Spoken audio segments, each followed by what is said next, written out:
Notre pré-cleste Jova acquiert l'homme.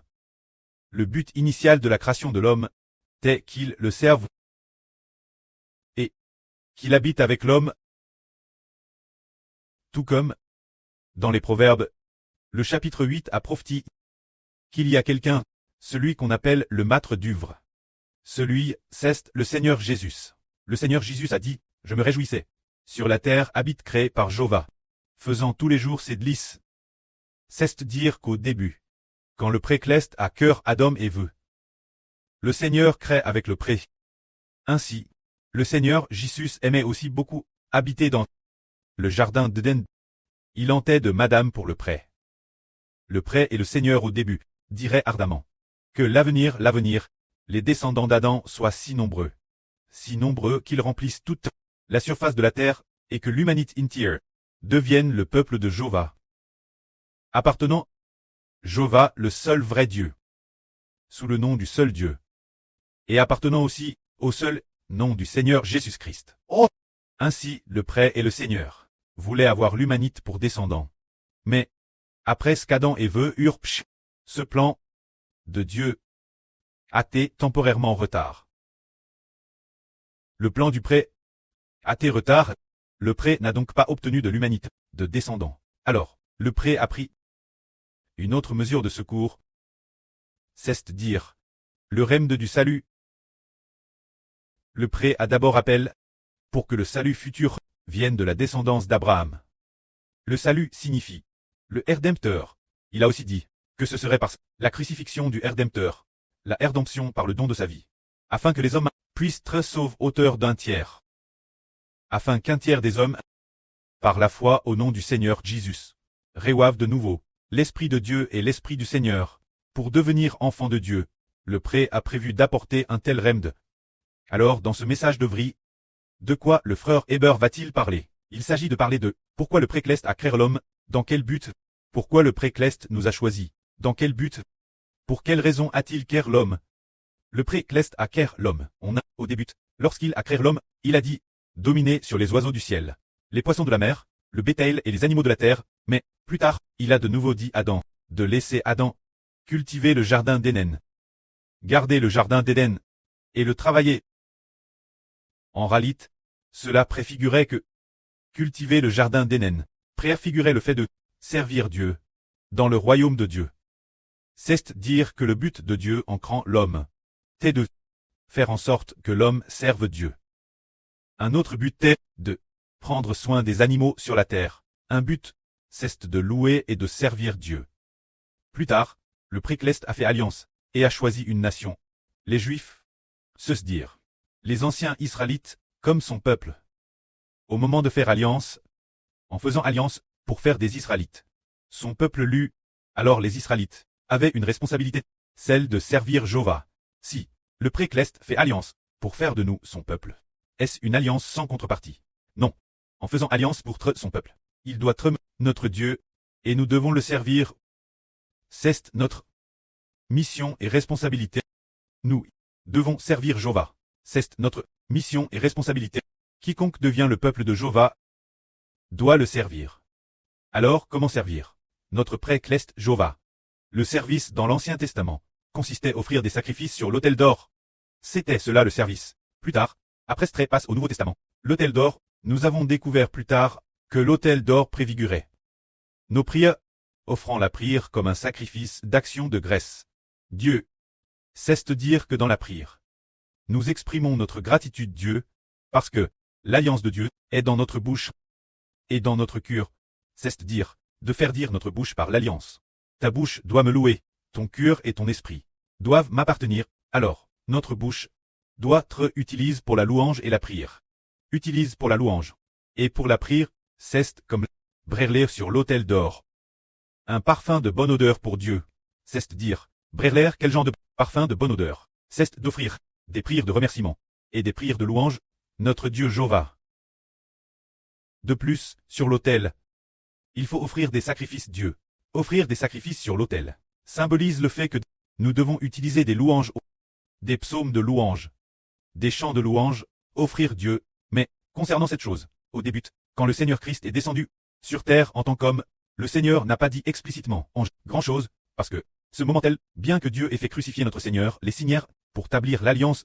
Cependant, après tout, les Israélites spirituels étaient très peu nombreux, pas encore assez, pour former une nation, tout comme Abraham, au tout début. Il n'y avait qu'Abraham, puis, il y a eu Isaac, et aussi Jacob. Puis, quant aux personnes sacrifient Dieu, elles sont peu nombreuses, parce que la population est restreinte. Donc, ceux qui sont offerts en sacrifice Dieu sont aussi peu nombreux. La Bible rapporte que Abraham a fait des sacrifices quelques reprises. Quant au sacrifice le plus célèbre, se dire le sacrifice le plus célèbre, c'est d'offrir Isaac. Le célèbre sacrifice, c'est d'offrir Isaac Dieu. C'est cela le célèbre sacrifice. Mais, nous comprenons que, durant la vie d'Abraham, le contenu des sacrifices TRS limite, TRS peu nombreux. Il est seulement enregistre, bien ça, qu'il avait un autel. Mais, à l'époque de Mose, les sacrifices sont devenus nombreux. Il y avait le sacrifice du matin, le sacrifice du soir, un agneau le matin, un agneau le soir, et le jour du sabbat, il y avait des sacrifices doubles. Le premier jour de chaque mois, encore plus de sacrifices. Et lors des 3 grandes fêtes de l'âne, encore plus de sacrifices. C'est parce que, cette époque, au temps de Mose, les Israélites étaient DJ assez nombreux. Devenus DJ, une grande nation. Les sacrifices sont devenus TRS abondants. Alors, de la même manière, au début, quand le Seigneur Jésus-Christ est venu au monde en tant qu'homme, alors, concernant le fait d'offrir des louanges Dieu et d'offrir des prières Dieu, bien qu'il y en ait, ce n'était pas beaucoup, bien que ces apôtres priaient chaque jour, et qu'ils pouvaient aussi louer également, louer Dieu par des chants. Mais maintenant, la fin des temps, les enfants spirituels d'Israël se sont multipliés, tout comme Israël. Les enfants d'Israël se sont multipliés, alors, nos louanges, nos prières deviennent abondantes. C'est pourquoi nous avions déjà construit le temple, et nous avions déjà composé les louanges, construit 144 000 cantiques. Mais, nous avons constaté que nous devons continuer, sur cette base, le construire encore plus magnifiquement, pour que ces cantiques offrent ce qu'il y a de meilleur Dieu. Ainsi, cette époque, le pré nous a dit, la mi-septembre de l'année dernière. Au début du mois de septembre, le pré a dit ceci. Nous sommes le royaume de la louange. Il a dit que, nous sommes désormais le royaume de la louange. Ah, c'est un royaume. Nous sommes le royaume de la louange. Il a répété, nous sommes le royaume de la louange. Vous devez me louer. Moi, oui, moi. Jaiji accorde la guerre de la louange. Vous tous. Vous devez me louer. Pour trait des rois et des prêtres. Une nation sainte. Le précleste a dit personnellement au frère Eshbert. Je vous ai DJ donne la guerre de la louange, toute inter. Vous devez me louer. Nous sommes un royaume de louange. Plus tard, nous avons enfin compris, oh, Kenralit, ce royaume est un royaume de louange. Quant au royaume de l'Ancien Testament, c'est un royaume avec un temple, et le temple est pour offrir des sacrifices Dieu, il préfigure un royaume avec un temple, le temple, oui, le temple, pour le dire plus simplement, c'est la louange, le temple, c'est la louange. La louange, c'est donc un royaume avec un temple. Le royaume d'Israël a un temple, un royaume avec le temple de Dieu. Alors, qu'en est-il du royaume d'Israël du Nouveau Testament? Il a de la louange. Il a de la louange. Un royaume qui a la louange pour temple. Fond sur 2 personnes. Car, l'Apocalypse a dit RVL que tous les vainqueurs chanteront tous le serviteur de Dieu, le cantique de Mose et le cantique de l'agneau. C'est-à-dire, Mose et le frère Ashbert, l'agneau et le Seigneur Jésus-Christ. Tout le monde chantera le cantique du frère Ashbert et du Seigneur Christ. Quel cantique chanteront-ils? Le frère Ashbert et le Seigneur comme médiateur de l'alliance feront chanter tous les enfants, le près du frère Ashbert et du Seigneur Jésus-Christ. Le frère Ashbert et du Seigneur Jésus-Christ. Le cantique de Papa Jéhovah Dieu. Alors, la fin du monde, il a TRVL. Que le pré a dit RVL son mistre, en disant, nous sommes un royaume de louange. Ce royaume a de la louange, a la louange comme temple. C'est pourquoi nous pouvons dire ceci. Le royaume spirituel d'Israël est bas sur la construction du cantique de Mose et de l'agneau. Comme royaume du temple, il y a la construction du cantique de Mose et de l'agneau comme temple.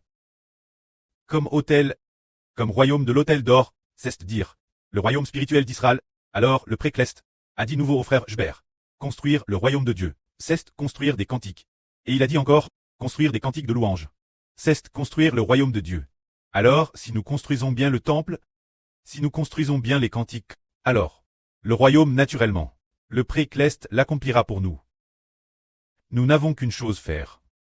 C'est de bien construire le temple de louange.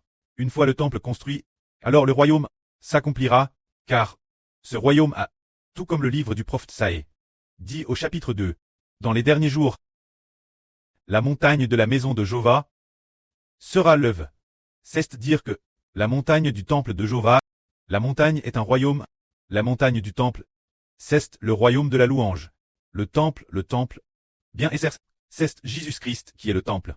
Mais le temple est fait pour la louange. Pour y poser l'arche de l'alliance, tant que nous reconnaissons Jésus et reconnaissons le frère Ashbert, nous devons louer Jova, car le pré-cleste a fait alliance avec le Seigneur, pour que nous obtenions, pour que le pré-cleste travers le Seigneur, et aussi travers le frère Ashbert, obtiennent des enfants de louange, obtiennent des enfants clestes. Alors le frère Ashbert, en parlant de tout cela, c'est soudainement rappelle que l'âne dernier le pré-cleste a dit que les 12 tribus d'Israël devaient toutes servir Jova. Alors, servir Jova. Comment le servir? C'est dire par des prières de reconnaissance, des louanges de reconnaissance offertes Dieu. C'est tout comme ce soir, le frère Ashbert, la fin de la louange, lorsqu'il priait, a dit nos anciennes chansons n'étaient pas très bonnes, parce que c'est comme quelqu'un qui veut cuisiner. Mais les légumes qu'il revoit sont GTS. Ces légumes, ce sont des ingrédients de mauvaise qualité. Donc, Madame Sil a une TRS bonne méthode pour cuisiner ce plat. Les ingrédients EM sont plutôt médiocres. C'est ainsi, ce plat, qui était DJ un peu abdiocre au départ, ne sentira pas bon une fois préparé, par le Madame Principe, auparavant. Les chansons composées par les frères et sœurs, bien que les frères et sœurs sachent composer, mais le choix des thèmes pour les chansons, n'était pas TRS approprié. Par conséquent, les chansons composées n'étaient pas TRS bonnes. C'est tout comme la construction du temple. Si nous n'utilisons que des pierres plus ordinaires pour construire le temple, il ne sera pas très beau. Madame, pour construire le temple, il faut utiliser des pierres précieuses et glorieuses. Pour le bâtir, par le Madame Principe, c'est la Madame chose pour nos chansons. D'où devons-nous, et avec quel contenu, les bâtir? Tout comme Salomon, lorsqu'il a construit le temple. C'est David qui, pour Salomon, avait préparé beaucoup d'or et d'argent pour la construction du temple. De plus, David avait également préparé beaucoup de pierres précieuses pour Salomon, afin de servir la construction du temple. Ainsi, pour la construction du temple, la nature des matériaux détermine la qualité du temple. Par le Madame Principe, c'est la Madame chose pour les chansons. Quant aux matériaux prépare, le frère Ashbert en a DJ prépare suffisamment. Ainsi, le frère Heber doit donner cet or et cet argent, ces précieux matériaux, aux frères et sœurs. Ces matériaux, ce sont les textes originaux des chansons. TRS, bien, le contenu des chansons, envoie aux frères et sœurs. Les frères et sœurs, sur cette base, vont bâtir. C'est un peu comme si le frère Heber, tout comme David, donnait le meilleur de cet or et de cet argent. Et puis, remis aux frères et sœurs. Ce sont les artisans. Et les artisans faonnent l'argent pur et l'or pour en faire des vases d'honneur. Il faut absolument de l'argent et de l'or pur pour pouvoir fabriquer des vases d'honneur, n'est-ce pas? L'or et l'argent pur ont été suffisamment préparés hercément. Alors, DS, demain ils seront progressivement envoyés aux frères et sœurs.